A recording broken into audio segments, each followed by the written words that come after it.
के मॉनसून सत्र की आज सत्र का तीसरा दिन रहा। सदन में मुख्यमंत्री नीतीश कुमार और तेजस्वी यादव के बीच जोरदार बहसबाजी देखने को मिली है।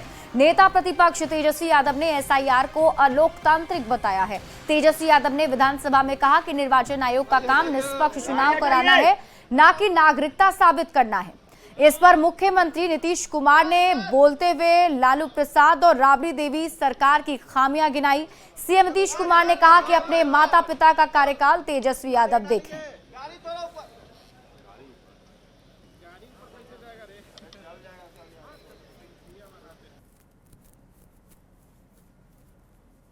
सुरक्षा बलों के बीच हाथापाई की नौबत आ गई और ये तस्वीर जरा देखिए, कश्मकश अभी भी जारी है। यहाँ पे तमाम जो विधायकों को यहाँ से को काम करना चाहिए था, वो ये काम नहीं कर रही। इसका हम इस सदन में हम खंडन करते हैं और ये सच्चाई है महोदय। मतलब चुनाव आयोग का ये कहना है कि हम जो है कंप्लेंट मिला कि बाहरी वोटर आ गए हैं या बाहर के अंदर आ गए हैं, ये उनके न्यूज़ के सूत्रों से मिला। शर्म की बात है कि अभी भी इतना बड़ा ड्राइव एसआईआर का चल रहा है और इलेक्शन कमिश्नर अब तक जो है प्रेस कॉन्फ्रेंस करके अपने पक्ष को नहीं रखे हैं और सूत्रों से खबर मिलती रही है। 2003 में ये ड्राइव हुआ था महोदय, जब अटल जी की सरकार थी। उस समय 1 से 2 साल लगा था इसको करने, और अब ये जाकर के हो रहा है। यानी इन बीच में 2025 और 2003 के बीच में कई चुनाव हो गए। यानी हम मान लें कि नीतीश कुमार जी मुख्यमंत्री बने हैं तो वो फर्जी मुख्यमंत्री बने हुए हैं। अगर नीतीश मोदी जी का चुनाव हुआ तो वो फर्जी मुख्यमंत्री बने हुए, या हम जितने विधायक हम भी चुन करके आए हैं तो वो फर्जी वोटर से बात ही बोल रहा है। अरे काहे के लिए बोल रहे हो? जब उम्र तुम्हारा कम था, तुम्हारे पिताजी 7 साल मंत्री थे और उसके बाद तुम्हारी माता 7 फिर मंत्री रही, आज तुम मुख्यमंत्री रहे। और उसके बाद क्या उस समय की स्थिति है? अगर चाहोगे तो पहले क्या था और उसके बाद से जब 20 साल हुआ, हम तो 9 महीना नहीं भी रहे, हमने दूसरे को दे दिया। और सारा का सारा बीच में 1.5 साल आप लोगों को भी किया, लेकिन आप लोग भी ठीक नहीं कर रहे थे तो छोड़ दिया। अब हम लोग जो साथ में रहे शुरू से, अब उन्हीं के साथ सब दिन रहेंगे। सीएम नीतीश कुमार ने कहा कि महिलाओं के लिए आपने क्या किया है। पटना तक में कोई शाम को निकल नहीं रहा था। हमने मिलकर जहां कहीं भी कमी थी उसे पूरा कर दिया है। हमने महिलाओं के लिए काफी कुछ किया है। हम लोगों ने 50% आरक्षण दिया है। हमने मुस्लिमों के लिए भी काफी कुछ काम किया है। अरे 2-3 वो महिला है, अभी बताओ कि पहले कोई महिला को कुछ दिया था? कोई महिला को दिए थे? अरे हम ही ने 50% किया। बैठो ना, कुछ किया? अरे इसकी माता थी तो उसी पर ना बोल रहे हो? क्या है? हम लोगों ने जितना ज्यादा महिलाओं के लिए भी किया, 50% शुरू किया 6 से ही, 2006 से ही। और कितना ज्यादा महिलाओं के लिए किया। तो बिहार विधानमंडल के मॉनसून सत्र का आज तीसरे दिन भी कार्यवाही जो है हंगामे की भेंट चढ़ गई। सदन के बाहर और भीतर विपक्ष का हंगामा जारी रहा। बिहार विधान परिषद की कार्यवाही शुरू होने के पहले सदन के बाहर विरोधी दल की नेता राबड़ी देवी काली साड़ी पहनकर सदन पहुंची थी और इस दौरान विपक्ष के विधायकों ने जमकर नारेबाजी की और सरकार से मतदाता सूची पुनरीक्षण को वापस लेने की मांग की है। खंडों को सदन के समक्ष रखता हूं। प्रश्न एक खंड। सीएम नीतीश कुमार के बोलने के बाद बिहार विधानसभा में आरजेडी विधायक भाई वीरेंद्र की एक टिप्पणी के बाद अध्यक्ष नंदकिशोर यादव ने गहरी आपत्ति जताई है। क्या कुछ कहा है आपको दिखाते हैं। वीरेंद्र जी, चुनाव में आप नहीं, ये गलत बात है, ये गलत बात है। बढ़िया वीरेंद्र जी, निकाल बाहर करेंगे आपको हम। अगर आप मना करिए तो निकाल बाहर करेंगे हम। ये तरीका नहीं है। ये तरीका हो सकता है क्या? ये कौन तरीका हो सकता है? सीमा में रहिए। ये कौन तरीका हो गया यार? ये कौन तरीका बताइए आप? अरे बैठ नहीं तो मैं छोड़ देता हूँ। मैं बंद करता हूँ। नहीं, ये कैसे हो सकता है? बताइए आप, क्या तरीका है ये? वो क्या बोल रहे हैं? ये क्या बोला इन्होंने? आपको क्या जरूरत है? ये कोई बात नहीं, हो गया। ये नहीं हो सकता। बैठ लो। अरे मैं, ये क्या बोलती है बताइए अभी? आप क्षमा मांगे पर नहीं, क्षमा मंगवाइए। नेता विरोधी दल क्षमा मंगवाइए तब होगा, नहीं तो हाउस नहीं चलेगा। वहीं देखिए भाई वीरेंद्र ने कहा है कि मैं माफी नहीं मांगूंगा, मैंने कोई गलत शब्द नहीं कहा, मैं अपने बयान पर कायम हूं। लोग कह रहे थे कि हमारे नेता को बोलने से रोका जा रहा था और उसमें इस तरह की बात बोली जा रही थी। भाई वीरेंद्र के रहते हमारे नेता को नहीं बोलने देगा तो भाई वीरेंद्र को जिन्ना दुश्वार हो जाएगा। अच्छा, तो वो लोग बोल रहे हैं कि आपको माफी मांगना होगा। कैसे माफी मांगना पड़ेगा? काहे को माफी है? गुंडा राज चलाने वालों से भाई वीरेंद्र माफी मांगेगा? ये नहीं है, संभव नहीं है। लेकिन उन्होंने कहा कि आप लोग अरे गुंडा राज चलाने वालों से माफी भाई वीरेंद्र नहीं मांगेगा।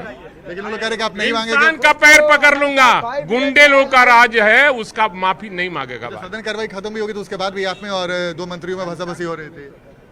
नहीं, हमसे बहसाबसी नहीं रही थी, हम तो टुकुर देख रहे थे।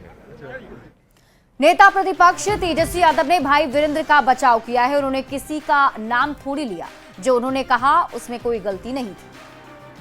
अगर भाई वीरेंद्र जी ने जब हमको अगर टिप्पा टिप्पणी करके अगर डिप्टी सीएम बोला कि कैसे बोल रहा है, क्यों बोल रहा है, क्यों बोलेगा, तो भाई वीरेंद्र जी ने तो ठीक ही जवाब दिया। किसी के बाप का थोड़ी है सदन, ये सदन जनता का सदन है, जनता के लिए है, तो इसमें आपत्ति की क्या बात है?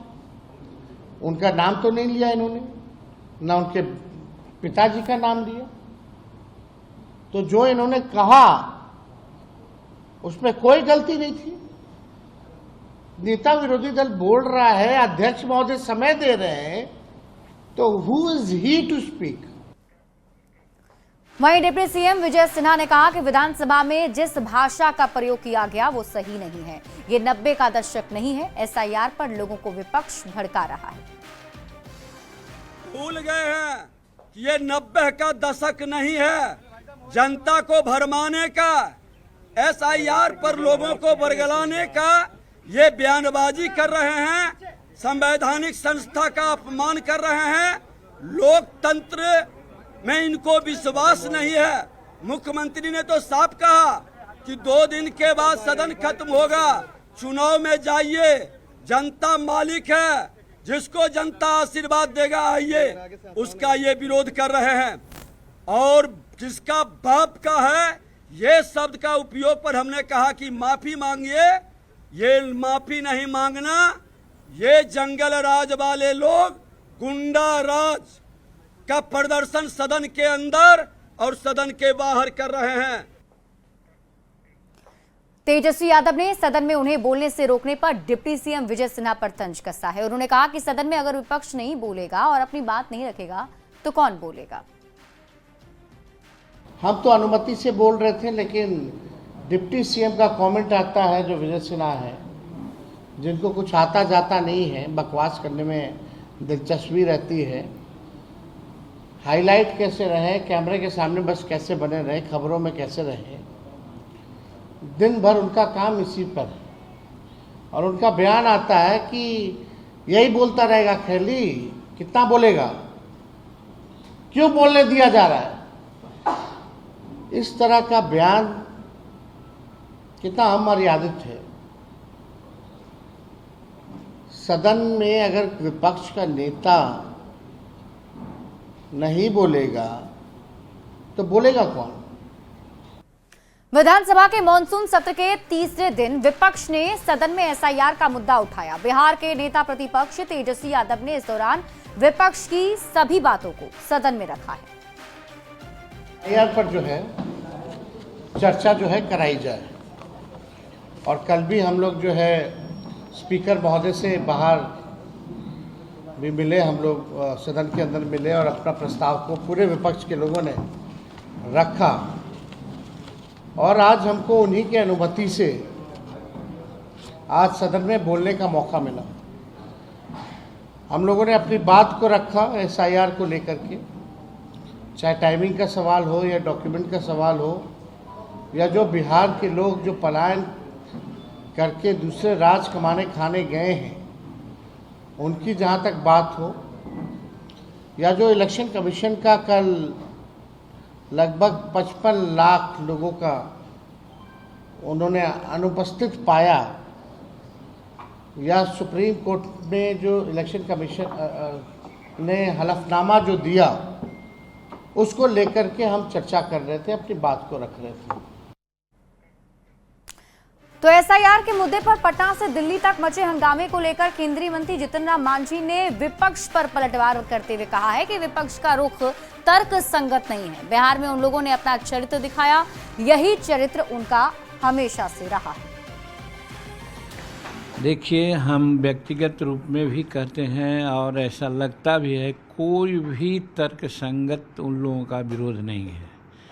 क्योंकि ये हमारा जो सर्वेक्षण हो रहा है जनगणना का, ये कोई नई बात नहीं है, ये एक शेड्यूल है जिसके तहत होता है, हो रहा है। कल ही आया है चुनाव आयोग का कि कितने % छूटे हुए हैं, कितने % का डुप्लीकेट नाम है, कितने % जगह पर नहीं है। ये सब कालांतर में रिवाइज कर लेना बहुत ज़रूरी होता है। तो ये नॉर्मल काम है, फंक्शनिंग है हमारे चुनाव आयोग का। अब रही बात, इन लोगों का कोई मुद्दा है ही नहीं, मुद्दा विहीन।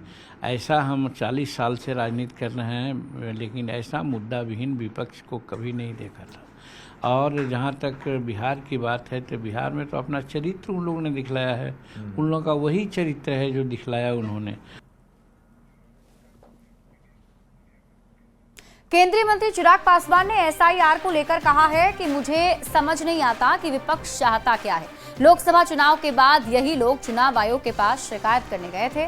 वे अभी तक महाराष्ट्र चुनाव को गिनाते रहते हैं कि किस तरीके से वहां वोटर लिस्ट के साथ धांधली की गई थी।